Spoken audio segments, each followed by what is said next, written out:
ijambo ryera ryanuwe kandi rirushaho gukomera, hahirwa abaryumva bakaryitaho, rigagisha ijoro ryo mu mitima.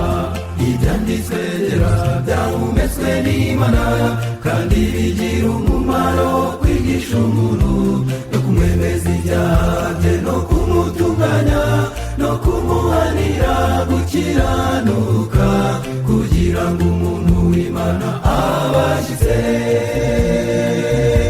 bakora imirimo myiza yose. Ibyanditswe byera byahumetswe n'Imana kandi bigira umumaro kwigisha umuntu no kumwemeza ibyaha bye no kumutunganya no kumuhanira gukiranuka, kugira ngo umuntu w'Imana abashyitse bakora imirimo myiza yose.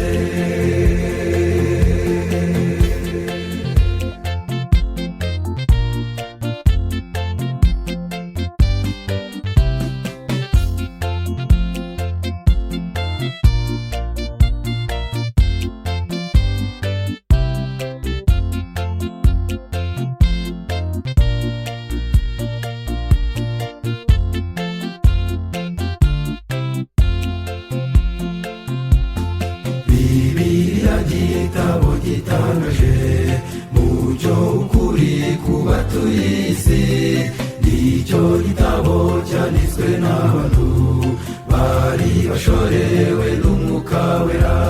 Ibyanditswe byera byahumetswe n'Imana kandi bigira umumaro kwigisha umuntu no kumwemeza ibyaha bye no kumutunganya no kumuhanira gukiranuka, kugira ngo umuntu w'Imana abashyitse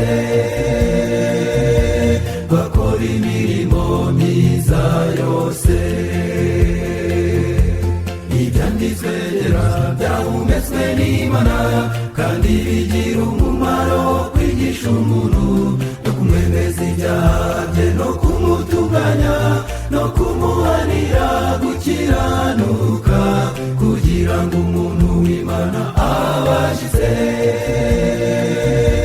bakora imirimo myiza yose.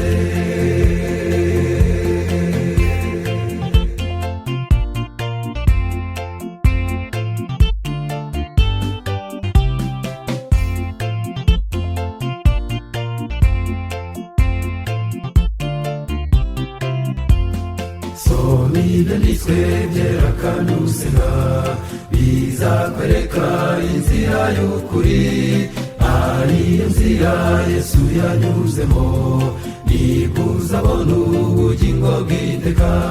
Ibyanditswe byera byahumetswe n'Imana kandi bigira umumaro kwigisha umuntu no kumwemeza ibyaha bye no kumutunganya no kumuhanira gukiranuka, kugira ngo umuntu w'Imana abashyitse bakora imirimo myiza yose.